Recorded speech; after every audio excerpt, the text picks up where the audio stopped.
欢迎来到热点新闻频道，请订阅并关注以获取最新资讯。程毅转型创业剧男主，现代剧表现能否再出圈？从颜值危机到大男主之光，程毅如何逆袭？咱都知道，程毅那可是圈粉无数，就说《莲花楼》里的李莲花，简直让人爱到不行。自《莲花楼》热播，他上了好六，才惊觉李莲花的聪明全靠程毅的演技。这小伙看着憨憨容易紧张，却能把聪明劲演得入木三分。回顾程毅出圈的剧《琉璃沉香如屑》，还有《莲花楼》，清一色古装武侠，打戏更是被夸上了天。再看看待播的《赴山海英雄志》《狐妖小红娘王权篇》，依旧是古装剧的天下。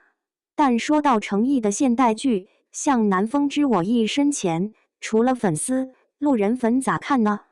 说实话，不少人觉得他现代剧表现力一般，比起古装少了那份精致感。可如今，程毅要演创业题材大男主，这部《指尖生长》讲的是通讯行业发展历程，妥妥的主流资源，还冲着讲去的，这可让人既期待又担心。咱就假设啊，在《指尖生长》剧组里，导演对程毅说：“程毅啊，这次角色跟你之前古装可带不一样，得演出创业人的冲劲和睿智。”程毅挠挠头，憨憨的笑：“导演您放心，我肯定努力琢磨。”但心里还是有点打鼓，毕竟现代剧对他来说是个挑战。从数据来看，古装剧在市场上一直热度颇高。据某权威数据机构报告显示，2023年古装剧的播放量占比达30%以上，而程毅在古装剧中积攒了大量人气。可现代剧市场竞争也激烈，观众对演员表现力要求更高。程毅一直以来靠古装塑造的形象深入人心，这次转型创业题材大男主，是破茧重生还是水土不服？他能否摆脱古装的影子，在现代剧中找到新的表演节奏和魅力，真的有待时间验证。咱就一起等着看，程毅在《指尖生长》里到底能交出怎样的答卷？大家觉得他能成功转型吗？从颜值危机到大男主之光，程毅如何逆袭？当下娱乐圈里，女艺人的发展态势远超男艺人的情况，已经持续相当长的一段时间了。目前，众多男顶流深陷流量的泥沼难以自拔。就拿演技这一块来说，他们的表现实在是差强人意，完全无法扛起大男主的重担。而那些演技在线、具备实力的男演员，却又缺乏足够的人气。他们常常只能在各类影视作品中出演配角，偶尔凭借出彩的表现，才有可能获得观众的短暂关注。要在娱乐圈中寻觅一位集高人气与强实力于一身的大男主，其难度堪称大海捞针。有一段时期，不管是电视剧荧屏，还是电影银幕，映入眼帘的尽是些演技欠佳的流量明星。看着他们将原本优秀的作品演绎得面目全非，就如同目睹珍贵的艺术品惨遭破坏，实在令人痛心疾首。我对程毅在《莲花楼》中的表现还是非常认可的。相较于程毅以往所参演的作品，他在《莲花楼》中的演技实现了显著的提升与突破。在这部剧中，他所塑造的并非传统意义上那种威风八面、气宇轩昂的大侠形象，而是一位曾经的少年英雄，在命运的无情捉弄下，骤然陷入困境，人生轨迹发生巨大转变的角色。这部剧与常见的爽剧不同，它无法给观众带来那种酣畅淋漓的快感。但即便像我这样平日里对武侠剧兴趣寥寥的观众，也深深感受到程毅与《莲花楼》中角色的高度契合。凭借他的精彩演绎，这部剧成功俘获了我的心，成为我本年度最为喜爱的剧集。回溯程毅的演艺历程，他在早期的形象确实存在一些不尽如人意之处。那时，他的发际线偏高，而且还尝试过与自身气质严重不符的硬汉造型。在那个阶段，他的长相在美女帅哥如云的娱乐圈中，并不具备突出的优势，实在难以想象他日后竟能在娱乐圈崭露头角。许多人认为《琉璃》是程毅开始被广大观众所熟知的首部作品，但在我看来，彼时的他尚未完全展现出大男主应有的那种耀眼光芒与强大气场。这种状况一直持续到我观看了他与杨紫共同主演的《沉香如屑》后，才发生了明显的改变。在这部剧中，程毅一人分饰多个角色，帝君、凡人以及帅气父亲等不同身份的人物，在他的诠释下，各自展现出鲜明独特的个性特征。再加上男明星通常运用后极易出彩的白发造型，瞬间吸引了众多观众的目光，大家纷纷被他的帅气所折服。从那时起，我切实觉得他的团队终于成功摸索出了适合他的造型风格。他适宜塑造那种带有几分仙气的形象，造型设计上要避免露出额头部位的发际线，短发造型并不契合他的气质，面部整体需呈现出些许娇弱之感，且走皮肤白皙的路线位移。唯有如此，无论是在充满刀光剑影、血雨腥风的江湖场景中，还是在黑暗深邃、神秘莫测的丛林环境里，他的颜值与独特气质方能得以充分彰显。《莲花楼》这部作品简直就像是为程毅量身定制的一般。这是一部典型的男频大男主剧，而在娱乐圈，已经有相当长的时间未曾出现过如此备受瞩目的男频大男主佳作了。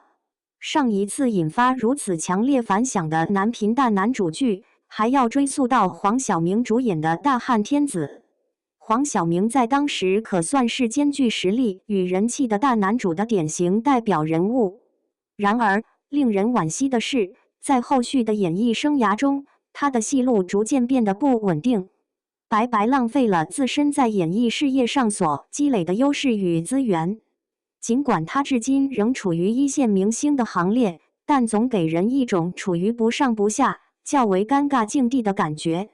若说他演技差，他却斩获过金鸡奖等重要奖项，这表明他具备一定的实力。若说他演技极为出色，可在其演艺生涯中，后期却缺乏具有广泛国民度的代表作品。大众记忆最为深刻的依旧是他多年前主演的《大汉天子》。程毅则展现出了与众不同的潜力，他极有可能成为新一代兼具人气与实力的大男主。在解决了颜值方面曾经存在的问题后，他原本就较为扎实的演技得以进一步凸显，使他在娱乐圈中成功脱颖而出，将那些仅靠流量支撑的明星远远地抛在了身后。仔细品鉴他在《莲花楼》中的表演细节，他对于角色面对自身命运时所产生的无奈感与逃避心理，以及在后来与欺骗自己的师兄重逢时，内心深处依旧保留的对朋友的那份关心之情，都演绎得极为细腻且层次分明。在当下的娱乐圈环境中，演员，尤其是男演员，需要具备一种破碎感特质。长期以来，在大众的认知中，男性处于相对强势的地位，因此在影视作品中，始终呈现出过于强大形象的男性角色，往往难以吸引粉丝的关注与喜爱。相反，那些看似脆弱、带有破碎感的男性角色，却常常备受观众青睐。这是因为此类角色背后的故事通常更为复杂曲折，能够为男演员提供更为广阔的演技发挥空间。程毅在演绎那种既拥有出众外貌与强大能力，却又命运多舛，时常陷入悲惨境遇，甚至频繁有吐血情节的角色方面，表现得极为出色，可谓驾轻就熟，游刃有余。而且，在这类角色的细分领域中，竞争相对并不激烈，原因在于部分男演员由于演技欠佳，根本无法将角色的悲惨境遇演绎得淋漓尽致，仅只能呈现出表面的惨状，而无法深入诠释角色的内心世界。程毅演技最为突出的优势在于其细腻入微的表演风格，他的面容与所饰演的角色高度契合，毫无违和感。在表演过程中，他的眼神仿佛能够穿透角色的表面，直接洞察其内心深处的情感与想法，精准地直击角色的灵魂核心。观看他的表演，能够让人真切地感受到一位真正具备出色演技的青年演员所应呈现出的专业素养与表演水准。在欣赏过他的精彩演绎之后，再去观看那些演技欠佳的演员的表演，二者之间的差距便会一目了然。演技差的演员，观众在观看完其作品后，往往仅仅记住了他作为明星的个人名字，而对于其所饰演的角色却毫无印象。而程毅则截然不同，在观看完《莲花楼》之后，我常常会不自觉地将他与剧中的李莲花紧密联系在一起，甚至有时会产生混淆。他将李莲花这个角色演绎得如此生动鲜活、真实可信，以至于在日后提及李莲花这一角色时，绝大多数人的脑海中都会自然而然地浮现出程毅的形象。这才是真正意义上的深入人心。经典角色之所以能够成为经典，关键在于其能够展现出独一无二、与众不同的特质。后续想要超越这样的经典角色，难度极大。那么，究竟什么才是真正的大男主呢？真正的大男主应当是这样一种存在：当一张海报上仅呈现男主一人的形象时，观众便能从这单一的画面中，强烈地感受到这个角色背后蕴含着丰富曲折的故事，而绝非需要依靠其他大牌明星的陪衬来提升其存在感。在当前的娱乐圈中，能够做到这一点的流量明星可谓凤毛麟角。总而言之，娱乐圈或许真的即将迎来程毅这样一位兼具超高人气与强大实力的大男主。对此，小伙伴们有什么看法呢？欢迎在下方评论区留言，和大家一起分享讨论吧。